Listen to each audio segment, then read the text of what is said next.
మాట్లాడచ్చు వస్తాను.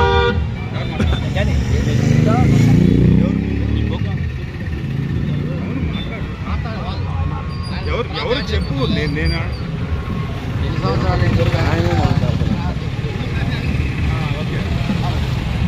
జై వాసవి, జై జయ వాసవి. ఈరోజు అమర్జీ పొట్టి శ్రీరాములు గారి జయంతి సందర్భంగా ఆయన విగ్రహానికి మున్సిపల్ చైర్మన్ గారు, మాజీ కౌన్సిలర్ వెంకటరెడ్డి గారు పూలమాల వేసి నివాళులర్పించారు. ఈ కార్యక్రమానికి ముఖ్య అతిథిగా చేసిన మున్సిపల్ చైర్మన్ పూల నరసింహ గారు మాట్లాడారు. రాష్ట్ర వ్యాప్తంగా కూడా జరుపుకుంటున్న పొట్టి శ్రీరాములు జయంతి సందర్భంగా మాచర్లలో మన వాస్తు షాప్ అలానే ఆర్యవైశ్య విధాన సంఘం, ఆర్యవైశ్య సంఘాలన్నీ కూడా ఇది కలిపి ఉత్సవాలు జయంతిని జరుపుకుంటున్నారు.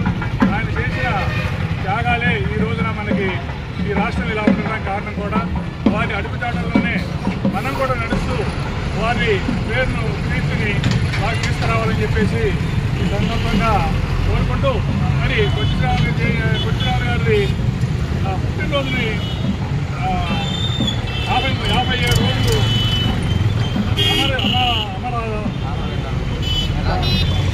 ఆంధ్ర రాష్ట్రం కోసం నిర్వహణ చేస్తే నరసింహరావు గారు ఆ రోజుని మన రాష్ట్ర ప్రభుత్వం చంద్రబాబు నాయుడు గారు రాష్ట్రానికి గవర్నమెంట్ ఆదరణగా ఇచ్చింది కనుక వారికి ఈ సందర్భంగా మన మాచర్ల ఆర్యవైశ్య సంఘం అందరి తరపున మేము వారికి ధన్యవాదాలు తెలుపుకుంటూ ఈ కార్యక్రమానికి ఇచ్చేసిన అందరికీ కూడా ధన్యవాదాలు తెలుపుకుంటూ సెలవు తీసుకున్నాను. పుట్టినరోజు జరపడం చాలా ఆనందంగా ఉంది.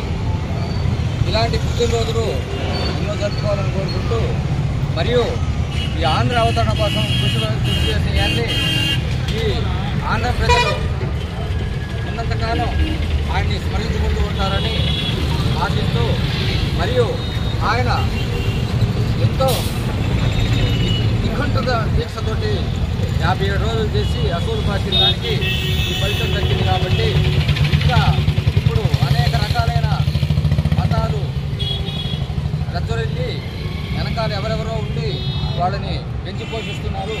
కానీ ఈ హిందూ సమాజాన్ని ఎవరో ముందుకు తీసుకెళ్ళడానికి రాని సమయంలో ఇవాళ నరేంద్ర మోడీ గారు దీక్షతోటి ముందుకు తీసుకెళ్తూ ఒక వ్యూహం ప్రకారం హిందూ సమాజాన్ని కాపాడుతూ మనకి ఎంతో అండగా నిలబడుతున్నారు. కాబట్టి వీరు ఇలానే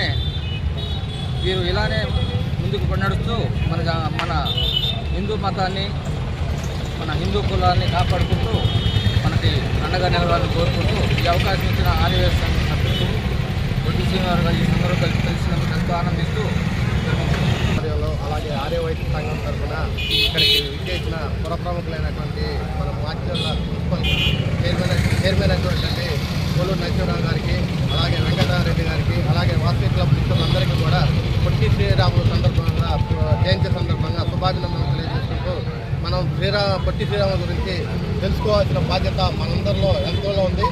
రాబోయే తరానికి కూడా పొట్టి